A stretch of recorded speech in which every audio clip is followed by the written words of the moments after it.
अध्याय 12 अनुकूलन अडेप्टेशन की विस्तृत समरी। इस अध्याय में लेखक बताता है कि लोगों के साथ होने वाली ज्यादातर समस्याएं इसलिए नहीं होती क्योंकि लोग बुरे हैं, बल्कि इसलिए होती हैं क्योंकि वे हमसे अलग हैं।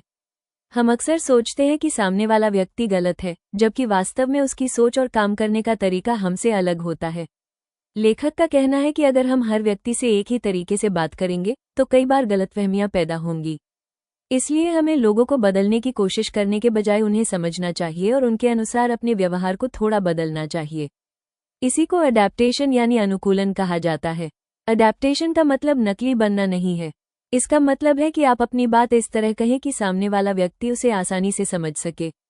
लाल व्यक्तित्व रेड पर्सनैलिटी। लाल व्यक्तित्व वाले लोग तेज, आत्मविश्वासी, परिणामों पर ध्यान देने वाले और नेतृत्व पसंद करने वाले होते हैं। लाल व्यक्ति आपसे क्या चाहता है में लेखक बताता है कि रेड व्यक्ति सीधी बात पसंद करता है। उसे लंबी भूमिका, बहाने और गोलमोल बातें पसंद नहीं होती। अगर तुम्हें कुछ चाहिए तो साफ साफ बोलो का मतलब है कि रेड के सामने अपनी बात स्पष्ट रखनी चाहिए। मुझे तुम्हारी छुट्टियों की कहानी से कोई मतलब नहीं, ये बताता है कि रेड व्यक्ति सामाजिक बातचीत से ज्यादा काम और परिणामों में रुचि रखता है। अब हम काम की बात कर रहे हैं में लेखक समझाता है कि रेड व्यक्ति लक्ष्य और उपलब्धियों की भाषा समझता है। अगर तुम्हें खुद नहीं पता तो मेरा समय क्यों खराब कर रहे हो, ये सिखाता है कि रेड के सामने हमेशा तैयारी करके जाना चाहिए। मरने के बाद आराम कर लेना दिखाता है कि रेड लोग मेहनती होते हैं और काम पूरा करने के लिए अतिरिक्त प्रयास करते हैं। बहुत तेज लेकिन कई बार गलत बताता है कि वे जल्दी फैसले लेते हैं, लेकिन कभी कभी जल्दबाजी में गलती भी कर सकते हैं।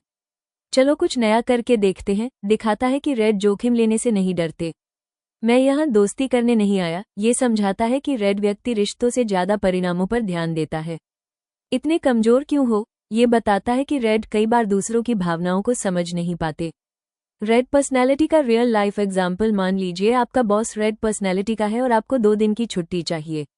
अगर आप 10 मिनट तक अपनी पारिवारिक कहानी सुनाते रहेंगे तो वो परेशान हो जाएगा।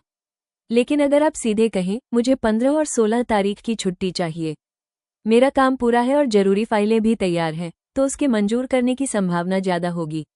यही अडेप्टेशन है। पीला व्यक्तित्व येलो पर्सनैलिटी। पीले लोग उत्साही, मिलनसार, रचनात्मक और लोगों के बीच रहना पसंद करने वाले होते हैं। पीले लोगों के लिए समय जैसी कोई चीज नहीं होती, ये बताता है कि येलो लोग समय का सही अनुमान नहीं लगा पाते। ऐसा लगता है जैसे यहाँ बम फट गया हो, ये दिखाता है कि वे अव्यवस्थित हो सकते हैं। पीले लोगों के लिए अच्छा दिखना बहुत महत्वपूर्ण है, बताता है कि उन्हें लोगों द्वारा पसंद किया जाना अच्छा लगता है। बातें बहुत, काम कम दिखाता है कि वे शानदार विचार देते हैं लेकिन कई बार उन्हें पूरा नहीं कर पाते।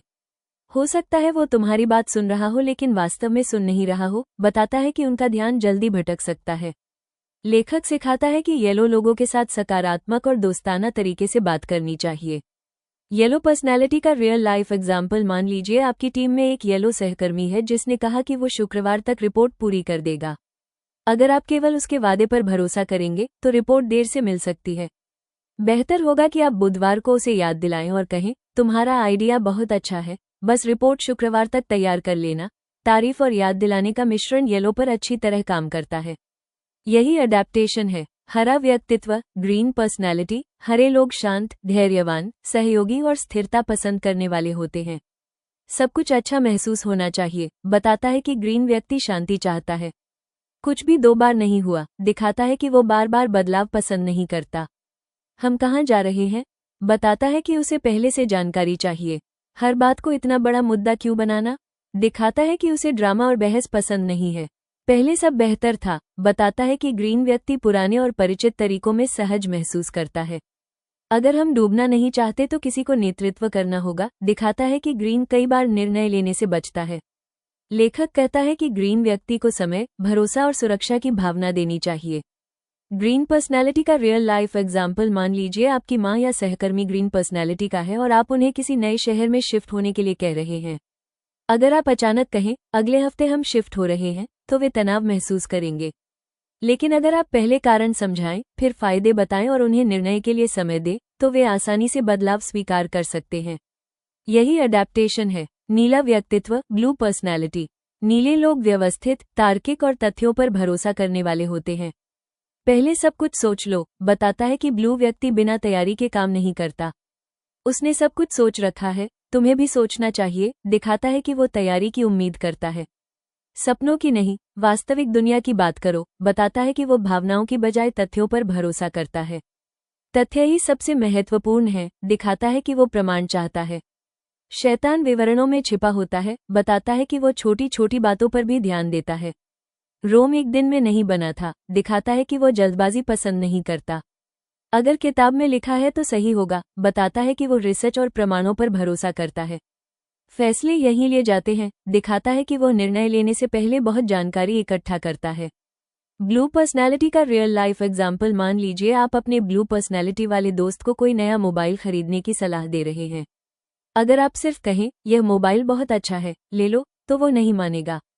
लेकिन अगर आप उसे कैमरा, बैटरी, कीमत, रिव्यू और तुलना दिखाएंगे तो वो आपकी बात पर भरोसा करेगा। यही अडैप्टेशन है। पूरे अध्याय का सबसे बड़ा संदेश लेखक यह नहीं कहता कि रेड सही है और येलो गलत है, या ब्लू बेहतर है और ग्रीन कमजोर है। वो कहता है कि हर पर्सनैलिटी की अपनी ताकत और अपनी कमजोरी होती है। रेड गति और नेतृत्व देता है, येलो ऊर्जा और रचनात्मकता देता है, ग्रीन शांति और सहयोग देता है, ब्लू गुणवत्ता और सटीकता देता है। समस्या तब पैदा होती है जब हम चाहते हैं कि हर व्यक्ति हमारी तरह सोचे।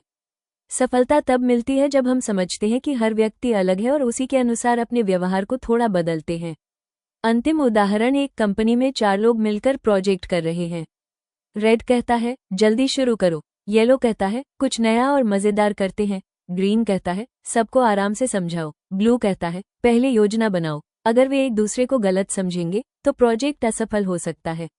लेकिन अगर वे एक दूसरे की सोच समझ ले तो रेड काम आगे बढ़ाएगा, येलो नए विचार देगा, ग्रीन टीम को जोड़े रखेगा और ब्लू गलतियों को रोकेगा। अध्याय का निष्कर्ष, इस पूरे अध्याय का सबसे बड़ा संदेश है, लोगों को बदलने की कोशिश मत करो, उन्हें समझो। जब आप ये समझ जाते हैं कि अलग अलग लोग अलग तरीके से सोचते हैं, तब आप उनके अनुसार संवाद करना सीख जाते हैं। यही अनुकूलन है, और यही इस पूरे अध्याय की सबसे महत्वपूर्ण सीख है।